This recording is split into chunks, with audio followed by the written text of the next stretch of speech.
Continuando sobre as soluções pacíficas das controvérsias internacionais, nós observamos questões interessantes com relação aos meios diplomáticos, as negociações diretas, os congressos, bons ofícios, mediação, conciliação, sistema consultivo e inquérito, que esses aqui são realizados pelos próprios estados, de forma voluntária. Os estados sentam à mesa e resolvem os seus conflitos, podendo se utilizar da participação de terceiros, como nos bons ofícios, mediação e conciliação, e através do inquérito.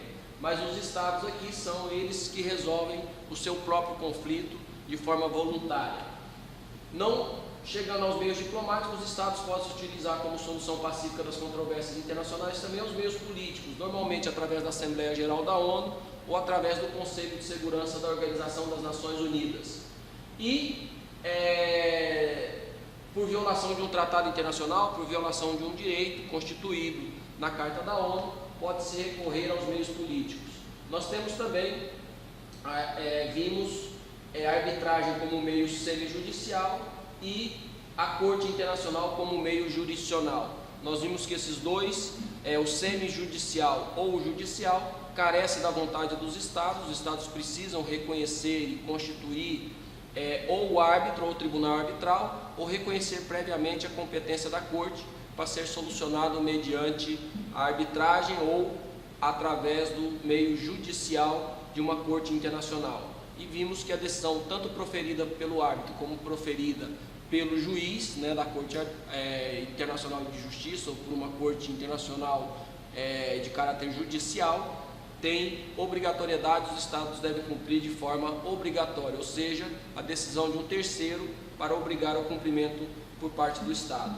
E a última forma de solução, de forma pacífica, que não é tão pacífica assim, que impõe determinadas sanções, ou é um meio coercitivo, ou seja, já existe uma certa coerção, mas é pacífico por quê? Porque não se utilizou de uma luta armada, não está no momento de guerra, belicoso, mas está no momento anterior, que se utiliza todas as formas para exaurir os meios e buscar uma solução para aquela divergência, para o conflito de interesse entre os estados. Então, o conflito de interesse é aquela divergência na qual os estados não chegam a determinado acordo comum sobre um direito ou sobre determinado dever. E aí se busca resolvê-lo ou de forma diplomática, ou de forma judicial, ou semijudicial, ou de forma política. Não resolvendo dessas formas, nós podemos buscar o meio coercitivo. Então, os estados buscam as maneiras para a resolução dos seus conflitos, seja de forma direta, entre os próprios estados, pela diplomacia dos próprios estados, pela participação de terceiros, pela utilização da arbitragem ou de uma corte internacional, ou mediante a Assembleia Geral ou o Conselho de Segurança da Organização das Nações Unidas. Ou podem também buscar a solução dos seus desentendimentos através de uma investida militar armada, violenta, através da guerra, mas se assim fosse, nós estaríamos retroagindo àquela antiguidade no qual a guerra era a regra e a paz era a exceção. Então nós vamos ter aqui que os meios pacíficos são utilizados, e nós podemos utilizar de meios pacíficos utilizando uma certa sanção ou uma certa coerção. Para quê? Para vedar uma luta armada, para não evoluir para uma luta armada, obrigando o estado que está em divergência com a sociedade internacional sentar à mesa e conversar e se comunicar e buscar essa solução de uma forma que não chegue a uma luta armada. Então, no artigo 41 da Carta da Organização das Nações Unidas, prevê que o Conselho de Segurança pode utilizar das medidas sem envolver o emprego de forças armadas, poderão tomar então efetivas as suas decisões e poderá instar os membros da ONU, da Organização das Nações Unidas, a aplicarem tais medidas.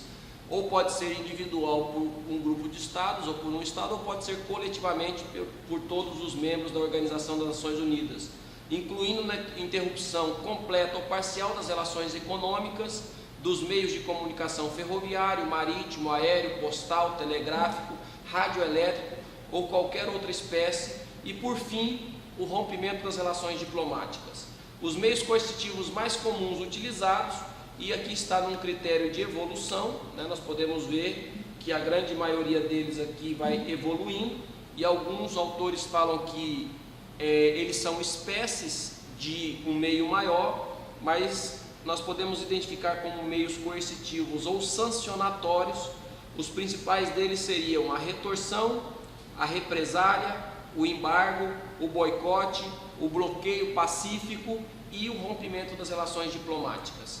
Quando nós falamos em retorção, de todos esses meios aqui, represália, embargo, boicote, bloqueio e rompimento das relações diplomáticas, é o meio mais moderado de coerção para a solução pacífica das controvérsias internacionais.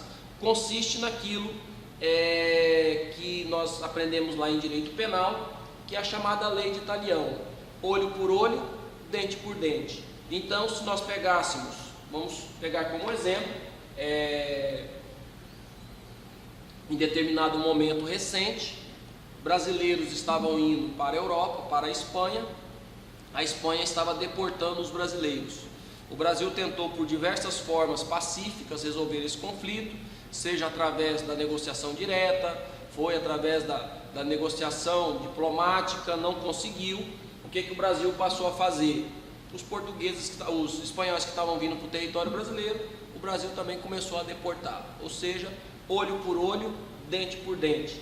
Então é aquele meio coercitivo mais moderado, consiste então no processo pelo qual o Estado retribui ao outro com os mesmos meios e na mesma medida e na mesma proporção daquele ato amistoso que o Estado pratica com relação ao outro. Então seria aquela regra da lei de talião, em que o Estado se utiliza do mesmo mecanismo para forçar o outro Estado a cumprir determinadas condições no cenário jurídico internacional.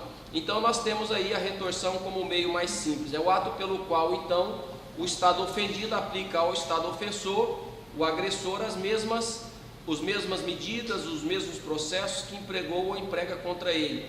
É uma espécie então da aplicação da lei de talião no exercício perfeito da sua soberania, sem colocar o outro Estado numa situação desvantajosa ou prejudicial, de certo modo, então, dos interesses nacionais dos Estados que ali estão manifestados os seus direitos no cenário jurídico internacional. O Estado lesado, então, aplica um tratamento análogo e idêntico, e assim a retorção no qual o direito internacional prevê. E seria, como alguns autores colocam, a retorção seria uma espécie de represália, tá? Então nós poderíamos falar que a represália representa um contra-ataque, ou seja, é um plus com relação àquilo que o Estado agressor faz com o Estado agredido.